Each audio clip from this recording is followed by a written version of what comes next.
Hello everyone, your Boxing Day build-up begins here. Liverpool travel down to the King Power Stadium to take on Brendan Rodgers. Leicester City side with a chance to extend their lead at the top of the Premier League table and give us all a little bit of a late Crimbo present. How are the Mighty Reds going to line up? Let's find out. Now, obviously we've been and made ourselves the champions of the world. Have you heard that? Liverpool are the best football club in the world. Let's just sit in that for a moment. Splendid, isn't it?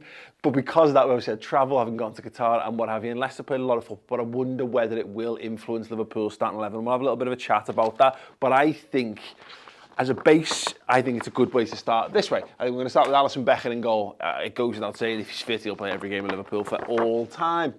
Andy Robertson will play at left back. The back four picks itself at the moment. Virgil van Dijk, Joe Gomez partnering him. And then at right back, it's going to be Trent Alexander-Arnold. Would we be playing this back five if it was another team? I think you might make a case for James Milner to come in and refresh one of the full-backs again.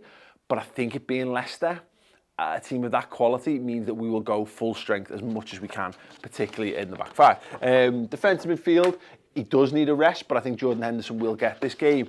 And now the one, I think, contention, and look, Jurgen Klopp does his press conference at 9:30 on Christmas Eve morning. We'll know more about Gini Wijnaldum's fitness there, but if he's fit, I think he will come straight into this midfield, and I think we very much need him in there as well, because I think the struggles that Liverpool have had in the Club World Cup have stemmed largely from the midfield kind of situation. Henderson performed absolutely outstandingly in the final, but he had a midfield partnership with Oxlade-Chamberlain and Naby Keita, and we know even Fabinho struggled with that kind of attacking intent from the Liverpool side. So yeah, if Gini's available, that'd be great. And I think Keita, you might as well. I'm not sure we're blessed with options. We'll talk about them in a second though. I think the front three doesn't really need too much conversation, but I think it'll be Sadio Mane. I think it will be Roberto Firmino, and I think it will be Mohamed Salah as well. Best foot forward for the Mighty Reds. Now, there is some conversations to be had. The options we've got from the bench. Now, what you could do if you wanted to refresh the front three, it's maybe as simple as you could put Shaqiri in for Mohamed Salah, and you could put Origi in for Sadio Mane, and then you've got Bobby Firmino, who's obviously heavy exertions. He's been looking a little bit leggy prior to the Club World Cup. Scored two very, very important goals for the Reds over there, of course, but does he just need to just take him off the firing line for 90 minutes and make sure he's ready for the Wolves game? Whatever? That is very much a possibility. So I could see us doing something along those lines. I don't think we will, if I'm being perfectly honest. You might see one. So it might just be as simple as Origi. And if we were going to do that, I think we would do it this way. I think we would put Origi on the left. I think we would put Mane on the right. And I think we would put Mohamed Salah centre forward and do something a little bit more along those lines. But I'm not 100% convinced. I think we will just spin again. And I think it will be as simple as putting the best three players in the best three players' positions and dealing with that. So really, for me, the biggest question marks are over the midfield. And it's just whether, again, the fitness of Gini Wijnaldum, if he's not 100%, expect James Milner to come into that midfield. Now, what you could do with this is you could make this a 4-2-3-1. You could put Milner more alongside Jordan Henderson and let Naby play as the 10.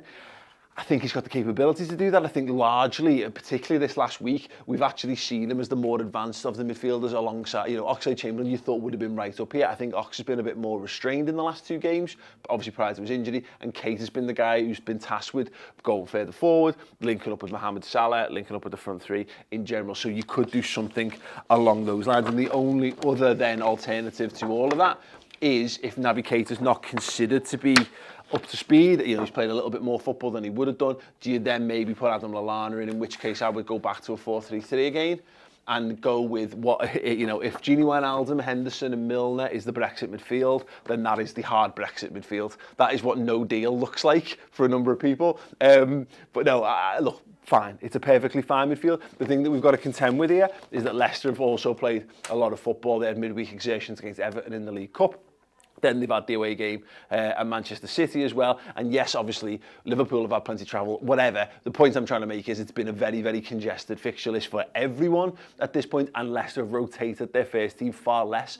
Although, of course, you can contend with the fact that they haven't had European football to throw into the mix, so they should be a little bit fresher. I think it's very close. I think both teams will be struggling a little bit. And so I think there's something to be said for getting the freshest of the legs in there. Milner, Lallana, are they going to do a full 90? Maybe not, but it means you can bring Keita into the game, you can bring Shaqiri and you can bring Origi into the game to really add a little bit of impetus and a little bit of drive. Personally, though, I'm going to go back with what I had prior to that. I think it's going to be, again, fully fit. Gini Wijnaldum will play.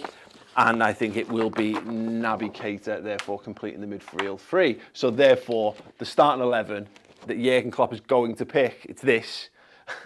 Alisson Becker, Andy Robertson, Virgil van Dijk, Joe Gomez, Trent Alexander-Arnold, Jordan Henderson, Gini Wijnaldum, Naby Keita, and then the front three, Sadio Mane, Roberto Firmino, and Mohamed Salah. Let me know your thoughts in the comments below. If you disagree with anything, give me your team. And make sure you drop a like on this video as well, because it all helps. Don't forget to check out the redmentv.com for more stuff in and around this festive period. We've got some great content coming up on YouTube as well. So if you subscribe to the channel, thank you very much for getting us to 400,000 subscribers. It's thanks to the legends like yourselves sitting at home or on the bus or whatever it is you consume this content. We love you guys very much. Other than that, come on, you mighty Reds. Pick up 3 points, put a final nail, hopefully, in the coffin of Brendan's title challenge. And we can all sit back and relax and enjoy our Boxing Day night. Cheers.